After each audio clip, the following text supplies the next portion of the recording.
Good morning, everyone. It's 9:30. Welcome back to CW Iowa Live. Lou and Jackie here, surrounded by a cast of thousands. Look at this. Stivers, Ford, Lincoln, downright proud to salute great organizations in town, and this is an awesome organization. Yeah, three great gentlemen joining us this morning. We have Scott Helt over by you, Lou, and then we have Nate Monson and Ryan McDaniel here joining us.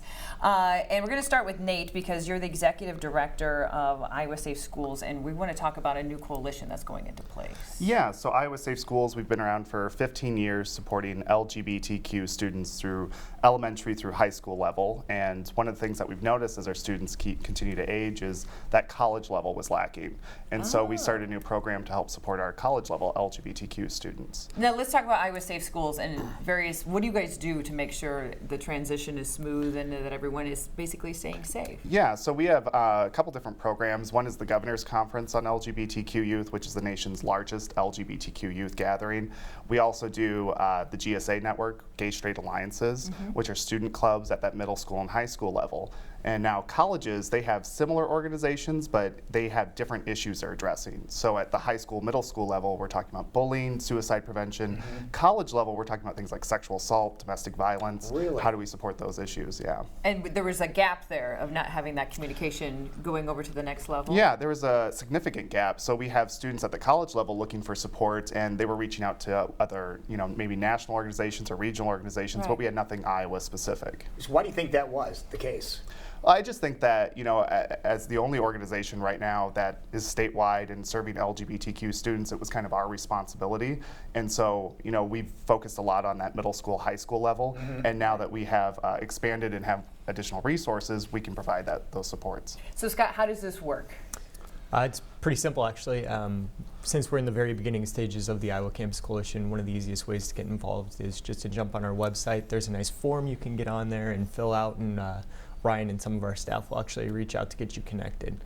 Last week we elected the board for the Iowa Campus Coalition as Ryan as our president, so we're pretty excited to actually hit the ground running in time for the 2017-2018 school year. As I say, this is going into place just as people are getting ready to Good go back timing, to school. yeah. Great timing here. So congratulations to our president here, Ryan. So what does this mean for you? And as president, where does this go from now with this being the first of this level in the college department?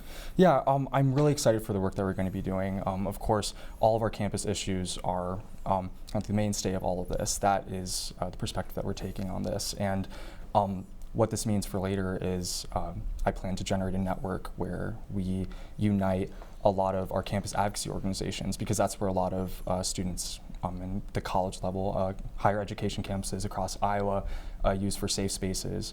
And once we start to generate that network, we can start advocating for their issues and providing a safe space statewide. It makes sense. So Ryan, you're a student, correct? Yes. Okay, yes. What campus are you calling home then? Oh, I go to the University of Iowa. You do, okay. And Go now, Hawks. how many different locations are you hoping to set shop up at? We want to have every higher education campus around, so we want all the community colleges, private colleges, and the Regent universities. Okay, what's your initial goal? Since this is brand new, what are you trying to accomplish first? Yeah, since this is brand new, I think our initial goal should be to get to at least 25% of the campuses across the state of Iowa. That's a lofty goal. Yes. That's a lot. Yes. And I mean, part of the thing that's helped with, we have that leadership board that was put in place that Scott mentioned this last weekend.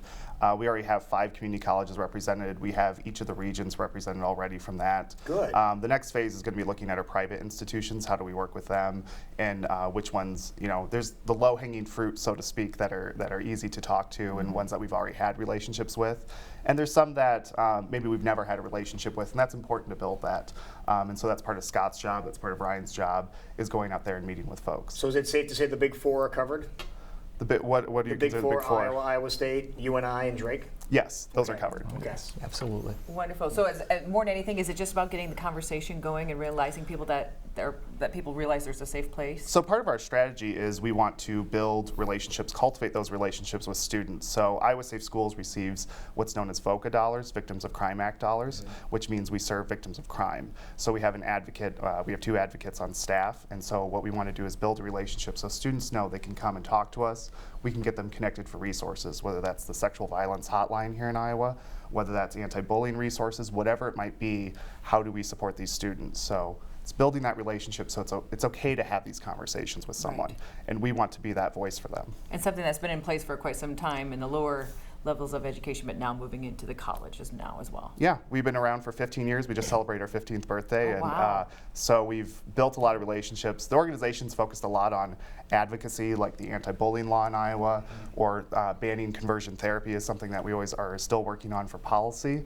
But we noticed that there's a significant need for direct services. There you go. All right. Great idea. And maybe somebody's watching right now, they're going to a school and they want to check to see if you guys have something set up at their school. Is there a place where they can go check that out? Absolutely. www.iowasafeschools.org is the best place to go. While you're on there, you can look at all the content that we provide as well as ways to get connected with us. So what if they look on that site? They go to that site right there, iowasafeschools.org, and they realize the school they're going to is not on the list, and they want to change that. Who would they contact? There's a form on there. They just fill it out, and we'll be in touch with them within 24 hours. That works. Okay, moving quickly to make sure everyone's staying connected and realizing there are safe places for them to go. Yeah, it's all about the students. How can we support the students at Love the end it. of the day? Yep. Thank you, guys. Congratulations again on to our new president. Congratulations on 15 years of going strong and really being a voice for lots of our students here in our state. Thanks, and glad to be here today. Thank you. Stivers Ford Lincoln, downright proud to salute this great organization. It is 9:37, and we will be right back. You're watching CW Iowa Live in Western.